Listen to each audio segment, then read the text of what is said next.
Introduction. My story. On the final day of my sophomore year of high school, I was hit in the face with a baseball bat. As my classmate took a full swing, the bat slipped out of his hands and came flying toward me before striking me directly between the eyes. I have no memory of the moment of impact. The bat smashed into my face with such force that it crushed my nose into a distorted U-shape. The collision sent the soft tissue of my brain slamming into the inside of my skull. Immediately, a wave of swelling surged throughout my head. In a fraction of a second, I had a broken nose, multiple skull fractures, and two shattered eye sockets. When I opened my eyes, I saw people staring at me and running over to help. I looked down and noticed spots of red on my clothes. One of my classmates took the shirt off his back and handed it to me. I used it to plug the stream of blood rushing from my broken nose. Shocked and confused, I was unaware of how seriously I had been injured. My teacher looped his arm around my shoulder and we began the long walk to the nurse's office, across the field, down the hill, and back into school. Random hands touched my sides, holding me upright. We took our time and walked slowly. Nobody realized that every minute mattered. When we arrived at the nurse's office, she asked me a series of questions. What year is it? 1998, I answered. It was actually 2002. Who is the President of the United States? Bill Clinton, I said. The correct answer was George W. Bush. What is your mom's name? I stalled. 10 seconds passed. Bhakti, I said casually, ignoring the fact that it had taken me 10 seconds to remember my own mother's name.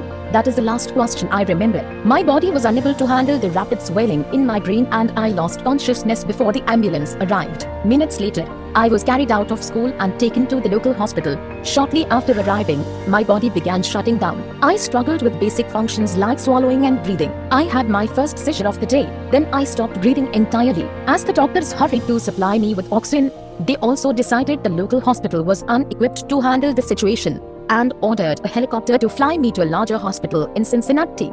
I was rolled out of the emergency room doors and toward the helipad across the street. The stretcher rattled on a bumpy sidewalk as one nurse pushed me along while another pumped each breath into me by hand. My mother, who had arrived at the hospital a few moments before, climbed into the helicopter beside me. I remained unconscious and unable to breathe on my own as she held my hand during the flight, while my mother rode with me in the helicopter.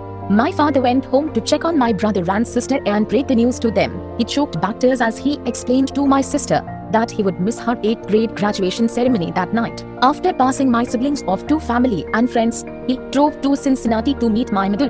When my mom and I landed on the roof of the hospital, a team of nearly 20 doctors and nurses sprinted onto the helipad and wheeled me into the trauma unit. By this time, the swelling in my brain had become so severe that I was having repeated post-traumatic seizures. My broken bones needed to be fixed, but I was in no condition to undergo surgery. After yet another seizure, my third of the day, I was put into a medically induced coma and placed on a ventilator. My parents were no strangers to this hospital. 10 years earlier, they had entered the same building on the ground floor after my sister was diagnosed with leukemia at age 3. I was 5 at the time. My brother was just 6 months old. After 2.5 years of chemotherapy treatments, spinal tapes, and bone marrow biopsies, my little sister finally walked out of the hospital happy, healthy, and cancer-free. And now, after 10 years of normal life, my parents found themselves back in the same place with a different child. While I slipped into a coma, the hospital's enter priest and a social worker to comfort my parents. It was the same priest who had met with them a decade earlier. On the evening they found out my sister had cancer.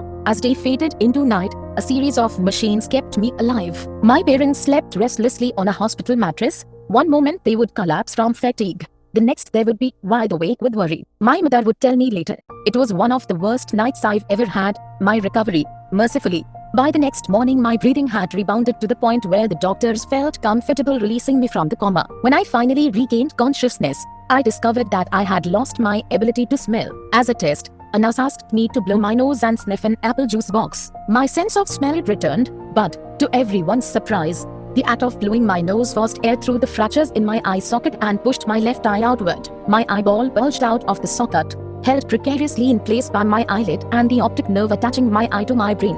The ophthalmologist said my eye would gradually slide back into place as the air seeped out, but it was hard to tell how long this would take. I was scheduled for surgery 1 week later, which would allow me some additional time to heal. I looked like I had been on the wrong end of a boxing match, but I was cleared to leave the hospital. I returned home with a broken nose, half a dozen facial fractures, and a bulging left eye. The following months were hard. It felt like everything in my life was on pause. I had double vision for weeks. I literally couldn't see straight. It took more than a month, but my eyeball did eventually return to its normal location between the stitches and my vision problems. It was 8 months before I could drive a car again. At physical therapy, I practiced basic motor patterns like walking in a straight line. I was determined not to let my injury get me down, but there were more than a few moments when I felt depressed and overwhelmed. I became painfully aware of how far I had to go when I returned to the baseball field 1 year later. Baseball had always been a major part of my life. My dad had played minor league baseball for the St. Louis Cardinals,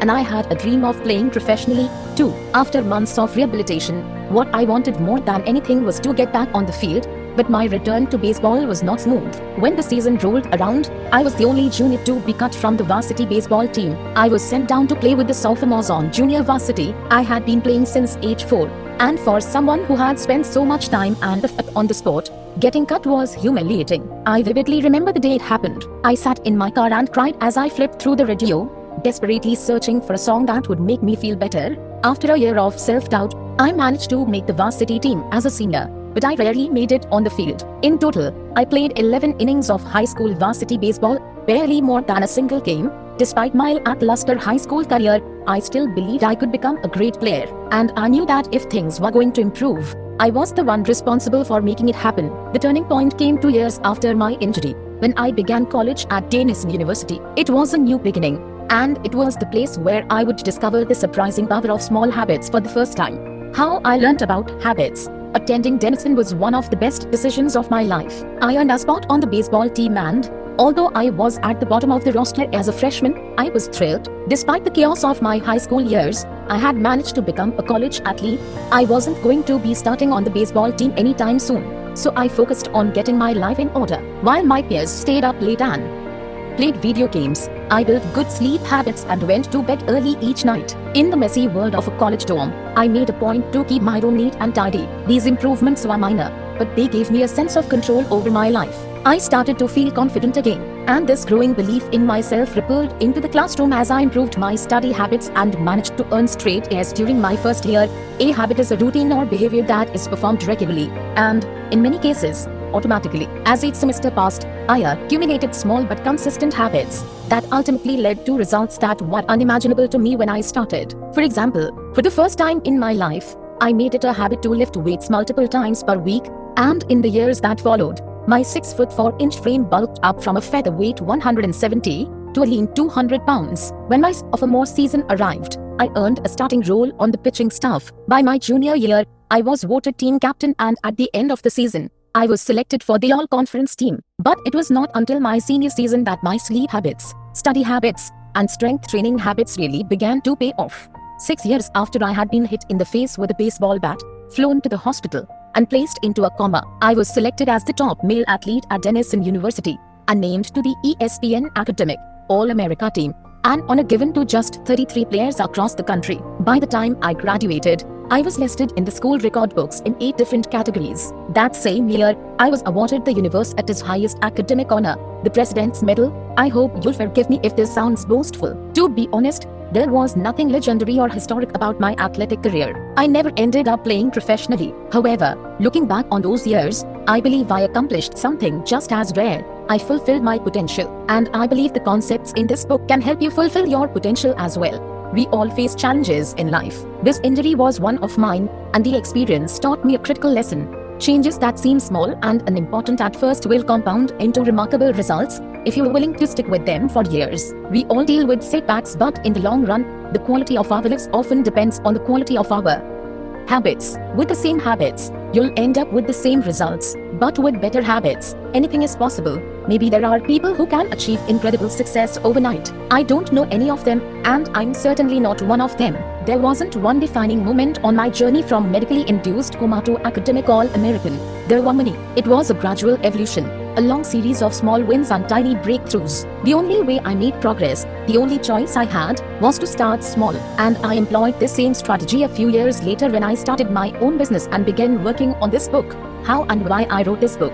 In November 2012, I began publishing articles at JamesClear.com. For years, I had been keeping notes about my personal experiments with habits, and I was finally ready to share some of them publicly. I began by publishing a new article every Monday and Thursday. Within a few months, This simple writing habit led to my first 1000 email subscribers, and by the end of 2013 that number had grown to more than 30,000 people. In 2014, my email list expanded to over 100,000 subscribers, which made it one of the fastest growing newsletters on the internet. I had felt like an imposter when I began writing 2 years earlier, but now I was becoming known as an expert on habits, a new label that excited me but also felt uncomfortable. I had never considered myself a master of the topic, but rather someone who was experimenting alongside my readers. In 2015, I reached 200,000 email subscribers and signed a book deal with Penguin Random House to begin writing the book you are reading now. As my audience grew, so did my business opportunities. I was increasingly asked to speak at top companies about the science of habit formation, behavior change, and continuous improvement. I found myself delivering keynote speeches at conferences in the United States and Europe. In 2016, my articles began to appear regularly in major publications like Time, Entrepreneur, and Forbes. Incredibly, my writing was read by over 8 million people that year. Coaches in the NFL, NBA, and MLB began reading my work and sharing it with their teams. At the start of 2017, I launched the Habits Academy, which became the premier training platform for organizations and individuals interested in building better habits in life and work. Fortune 500 companies and growing startups began to enroll their leaders and train their staff. In total, over 10,000 leaders, managers, coaches, and teachers have graduated from the Habits Academy. And my work with them has taught me an incredible amount about what it takes to make habits work in the real world. As I put the finishing touches on this book in 2018, JamesClear.com is receiving millions of visitors per month and nearly 500,000 people subscribe to my weekly email newsletter. A number that is so far beyond my expectations when I began that I'm not even sure what to think of it. How this book will benefit you? The entrepreneur and investor Naval Ravikant has said, to write a great book, you must first become the book. I originally learned about the ideas mentioned here because I had to live them. I had to rely on small habits to rebound from my injury, to get stronger in the gym, to perform at a high level on the field, to become a writer, to build a successful business, and simply to develop into a responsible adult. Small habits helped me fulfill my potential, and since you picked up this book, I'm guessing you'd like to fulfill yours as well. In the pages that follow, I will share a step-by-step plan for building better habits, not for days or weeks, but for a lifetime. While science supports everything I've written, this book is not an academic research paper, it's an operating manual. You'll find wisdom and practical advice front and center as I explain the science of how to create and change your habits in a way that is easy to understand and apply. The fields I draw on, biology, neuroscience, philosophy, psychology, and more, have been around for many years. What I offer you is a synthesis of the best ideas smart people figured out a long time ago as well as the most compelling discoveries scientists have made recently. My contribution, I hope, is to find the ideas that matter most and connect them in a way that is highly actionable. Anything wise in these pages you should credit to the many experts who preceded me. Anything foolish, assume it is my error. Square, thin stroke, solid. The backbone of this book is my 4-step model of habits: cue, craving, response, and reward, and the 4 laws of behavior change that evolve out of these steps. Readers with a psychology background may recognize some of these terms from operant conditioning, which was first proposed as stimulus, response, reward by B.F. Skinner in the 1930s and has been popularized more recently as cue, routine, reward in The Power of Habit by Charles Duhigg. Behavioral scientists like Skinner realized that if you offered the right reward or punishment, you could get people to act in a certain way. But while Skinner's model did an excellent job of explaining how external stimuli influenced our habits, it lacked a good explanation for how our thoughts, feelings, and beliefs impact our behavior. Internal states, our moods and emotions, matter too. In recent decades, scientists have begun to determine the connection between our thoughts, feelings, and behavior. This research will also be covered in these pages. In total, the framework I offer is an integrated model of the cognitive and behavioral sciences. I believe it is one of the first models of human behavior to accurately account for both the influence of external stimuli and internal emotions on our habits. While some of the language may be familiar, I am confident that the details and the applications of the 4 laws of behavior change will offer a new way to think about your habits.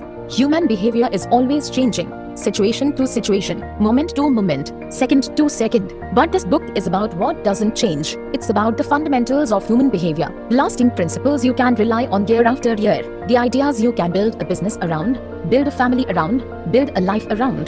There is no one right way to create better habits, but this book describes the best way I know, an approach that will be effective regardless of where you start or what you are trying to change. The strategies I cover will be relevant to anyone looking for a step-by-step system for improvement, whether your goals center on health, money, productivity, relationships, or all of the above. As long as human behavior is involved, this book will be your guide.